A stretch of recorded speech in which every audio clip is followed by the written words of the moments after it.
दोस्तों नमस्कार। मैं प्रमोद कुमार। आज मैं एक बहुत मार्मिक घटना को आपके सामने पेश करने वाला हूँ।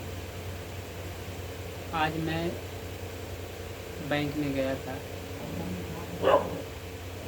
उसमें एक घटना आज मैंने देखा जो आज तक हम अपने लगभग 25-27 साल की उम्र में ऐसा घटना बैंक में नहीं देखा था। एक 70 से 72 के आसपास की महिला इस मई के चिलचिलाती धूप में बैंक में पहुंचती है, इस आशा में कि बिहार सरकार द्वारा हर माह 60 साल से उम्र जिनका अधिक हो उनको वृद्धा पेंशन के नाम से एक सहायता राशि प्रदान की जाती है, जो स्वास्थ्य या कुछ अपनी ज़रूरतों को पूरा करने के लिए सरकार द्वारा एक अच्छा पहल। उस महिला जाती है और खाता बैंक कर्मी को सौंपती है कि देहाती भाषा में बोलती है, थोड़ा खाता हमारा देखिए। खाता बैंक कर्मी द्वारा देखा जाता है, उसमें वृद्धा पेंशन वाला पैसा आया नहीं था। जैसा ही बैंक कर्मी बोलता है कि पैसा नहीं आया है, उस महिला के चेहरे पर मायूसी छा जाता है। इस मायूसी को बैंक कर्मी अच्छी तरह परख लेता है, महसूस करता है और कहता है थोड़ा देर रुकिए, पैसा हम दे पाएंगे। ऐसे कुछ बोलता है जो हम लोग का निजी बोली है हम लोग के क्षेत्र का। हालांकि वो बैंक कर्मी है जो हम लोग का क्षेत्र का नहीं है, और उस महिला का मान सम्मान और अपने उसको ढालने के लिए यहाँ का क्षेत्रीय भाषा बोली बोलता है और अपने खाते से विड्रॉल लेकर 2000 रुपये निकालता है और 2000 में से 1500 अपने पास रख लेता है और 500 रुपया महिला को देता है। कहता है कि वृद्धा पेंशन तो नहीं आए, मगर ये हमारा तरफ से बार हुआ खातिर दवाई बिलो खातिर, ऐसे कुछ बोलता है सब देहाती भाषा में। जब पैसा देना होता है तो सौभाग्य से हम उस समय उपस्थित सामने होते हैं। मैंने दृश्य को देख के मन में एक खुशी और तसल्ली मिलता है और एक द्वंद्व भी उत्पन्न होता है उस महिला के परिवार के प्रति, और खुशी उत्पन्न होता है उस बैंक कर्मी के प्रति। साथ में इसमें एक और पात्र है जो सरकार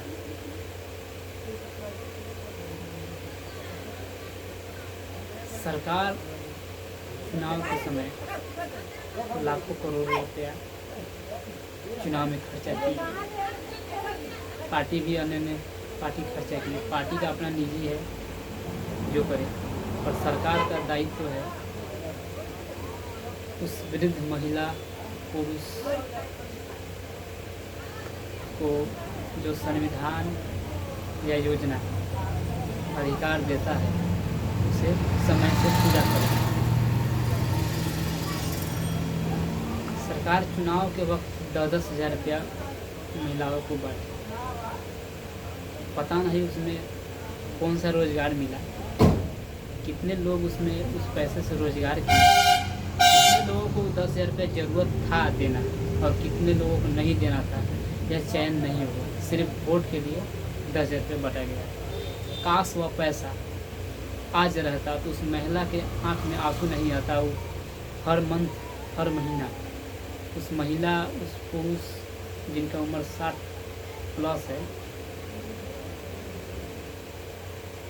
हाँ अब याद आया, मैं नेट JRF का एग्ज़ाम के लिए फॉर्म फिलअप करने के लिए लगभग हम 1 हफ्ता दौड़े एक साइबर केंद्र में, वसुधा केंद्र में। हर दिन लगभग हम उस वसुधा केंद्र में 1 घंटा के आसपास बैठते थे। कभी जाति बनाने के नाम पर, कभी आवासीय, कभी आय, ऐसे ही सब प्रक्रिया लंबा था फॉर्म भरने के लिए, और मेरे पास कुछ उपलब्ध नहीं था फॉर्म। तो मैंने लगभग 5-7 दिन जो बिताया वहाँ वसुधा केंद्र में, हर एक दिन 1 घंटा 45 मिनट, प्रति 5 मिनट पर कोई एक वृद्ध व्यक्ति आता था और पूछता था, पेंशन आ गए? कुछ लोग संक्षिप्त में बोलता था, आ गए हो। हालांकि हम समझ नहीं पाए, मगर वो जो वसुधा केंद्र वाले व्यक्ति थे वो समझ गए, लेकिन ना अभी ना आए। मैं उस समय उतना प्रभावित नहीं हुआ। जब बैंक में जब मैं गया आज और जो दृश्य देखा, मैं बहुत प्रभावित हुआ। और बैंक कर्मी का मैं दिल से सम्मान करता हूँ। इस महिला को सरकार तो नहीं, पर वो अपने निजी वेतन से 500 रुपया निकाल के दिया। महिला को जब 500 रुपये मिला तो फिर से आँख में आंसू आता है और बोलता है, बेटा तो ये रुपया हम कैसे चुकाएं?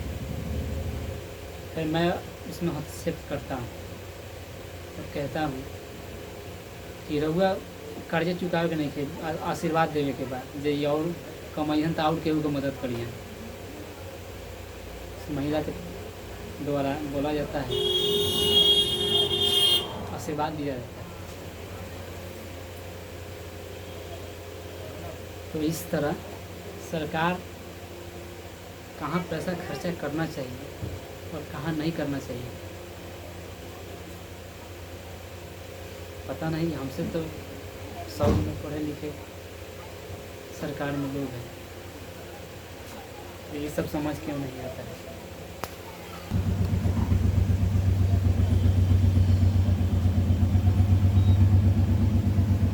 सरकार के पास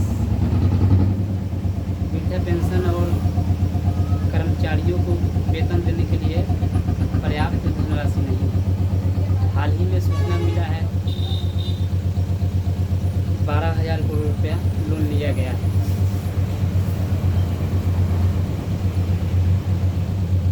सरकार को चलाने काश हुआ चुनाव के समय जो 10,000 रुपया बांटा गया वो नहीं बांटा जाता, फिर भी वोट तो मिलता ही नहीं को, या कुछ वोट करता पर कर्मचारियों और वृद्धजनों को ये सब कठिनाई नहीं होती। सत्ता को पाने के लिए संविधान, नैतिकता, अधिकार को किस तरह कुचला जाता है, वर्तमान सरकार से बेहतर किसी के पास अनुभव नहीं है। कुछ लोग कहेंगे कि सरकार विरोधी मानसिकता है, मैं उसका सम्मान भी करता हूँ। हाँ हूँ मैं मानसिकता सत्ता विरोधी का, चाटुकारिता का नहीं।